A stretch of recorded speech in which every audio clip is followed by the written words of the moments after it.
Hello everyone and welcome once again to The View from the Midwest. It's time for another Bleedin' Blue edition as we look at the NHL Central. Let's get right into it as it was a busy week and we've got a busy week coming up with the holidays. The American holiday of Thanksgiving. I say the American holiday because our Canadian friends, I know this because my wife is Canadian, celebrate Thanksgiving way back in October, which just always seems very strange to me, but they like it.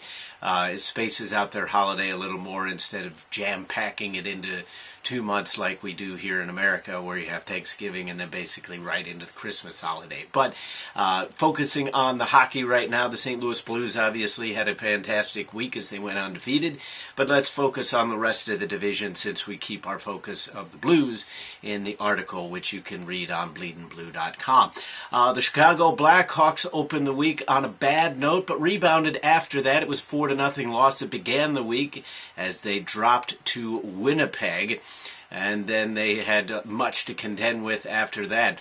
On Tuesday, after that loss, they came home and rebounded with a 3-2 win at the Flames and then a 4-3 overtime win against Vancouver.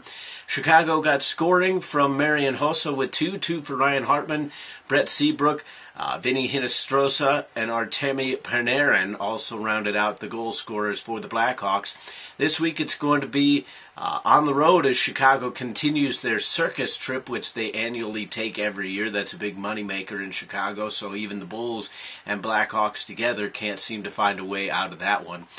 They're going to start the week on Monday in Edmonton, then down to California to face the Sharks, Ducks, and Kings in that order. Rounded out, let's go over to Nashville, as they seem to be like many of the other teams going into this week. After seeming to right the ship, they ended up with 3 wins last week, and then they go 1-2 this week. So not necessarily the way that the Predators wanted to cap off after coming up with a big week last week. Their lone win was sandwiched between 2 losses, and their week began with a 6-2 loss in Toronto. Then they cleaned house 5-1 in Ottawa before falling to St. Louis by the score of 3-1. The Predators got 2 goals from James Neal. Victor Arvidsson also got in on the scoring. Pontus Aberg, and 2 for Mike Ribeiro as he continues his hotness.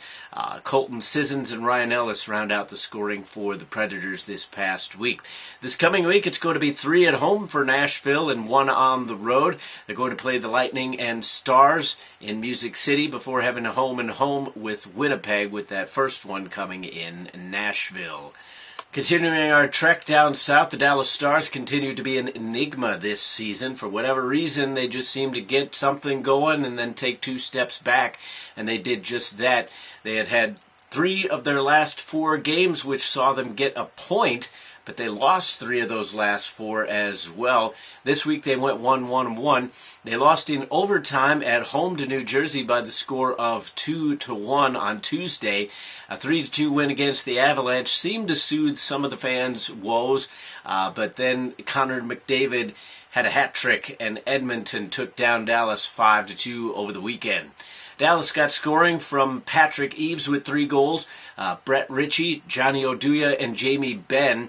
This week it's all at home against the Wild on Monday, off to Nashville on Wednesday, and then back home to face the Canucks on Friday for the Dallas Stars.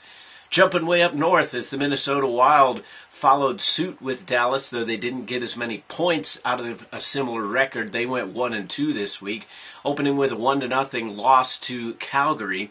They then blanked Boston by the same score, 1-0, before losing to Colorado 3-2 to cap off their week. Minnesota's goals came from Mikkel Granlund, Charlie Coyle, and Tyler Graovac, and the Wild have their hands full this week, as they're going to have 4 games on the docket.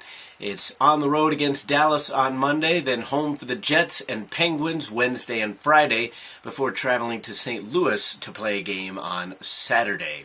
Going out west a little bit, the Colorado Avalanche, like many young teams in the NHL, continue to go up and down, and this week was an up week as they went 2-1. They beat Los Angeles 4-1 on Tuesday, then let the Stars slip away by the score of 3-2 on Thursday, before rebounding with a 3-2 win over Minnesota that we already discussed. The Avalanche got goals from Rene Bourque, Blake Comieux, Gabriel Landeskog, Patrick Wershuk, and I know I butchered that one. 2 for Nathan McKinnon, Mikhail Grigorenko, Carl Soderberg, and Mikko Rantanen also scored for the Avs. This week it's a Monday game at Columbus, then home to face the Oilers and Canucks on Wednesday and Saturday, respectively. Rounding things out as we normally do, the Winnipeg Jets, their usually high-powered offense was anything but, as they kind of took a little bit of a nap this week. Because of that, they went 1-3. It started off well enough. They had that 4-0 win, as we mentioned, over the Chicago Blackhawks, which you can't discount that. Anytime you can score 4 goals against Chicago and keep them off the board, you're doing something right. The road was not very kind to the Jets, though, as they lost all 3 away from their home. 5-2 was the loss in Philly, then 4-1 in Boston, and then to the coast for a 3-1 loss against the Carolina Hurricanes.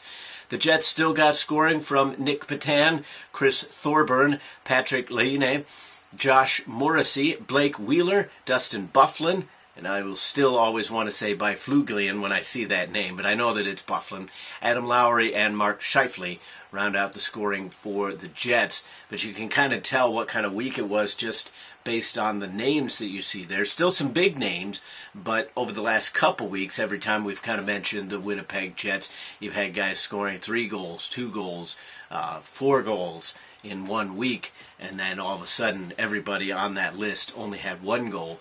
And that's going to be the difference when your defense isn't playing as well as you would like, and your scoring isn't keeping up. Then that's going to be kind of the up and down nature for the Jets. This week they start out on Wednesday. They're going to be in Minnesota, then that home and home, as I mentioned, with Nashville on Friday and Sunday, with the latter being the home game. Taking a look at the division standings, the Chicago Blackhawks are still in first place, as they have 28 points with a record of 13-4-2, but the Blues have crept back up there. They're in second place with 23 points and a record of 10-6-3. Winnipeg is 9-10-2 for 20 points, but that's good enough to get them third place in the division. Behind them, it's Minnesota, although the Wild still trying to play catch-up in terms of number of games played, as are Nashville and Colorado. It's kind of interesting the way that has worked out here in the early part of the season, because most of the division games, or I should say division teams, have been following a very similar schedule, such as if the Blues have a Tuesday, Thursday, Saturday kind of schedule, then a lot of the other division teams are playing on the same night. Obviously, Minnesota, Nashville, and Colorado haven't caught up to everybody. Winnipeg has played more games than everybody at 21. 19 games played for Chicago, St. Louis, and Dallas. 17 for Minnesota, Nashville, and Colorado. So that's an interesting dichotomy here in the early part of the season. But as I mentioned, Minnesota is currently in fourth with a record of 9-7-1, 19 points. Fifth place goes to Dallas, as they are 7-7-5 for 19 points as well.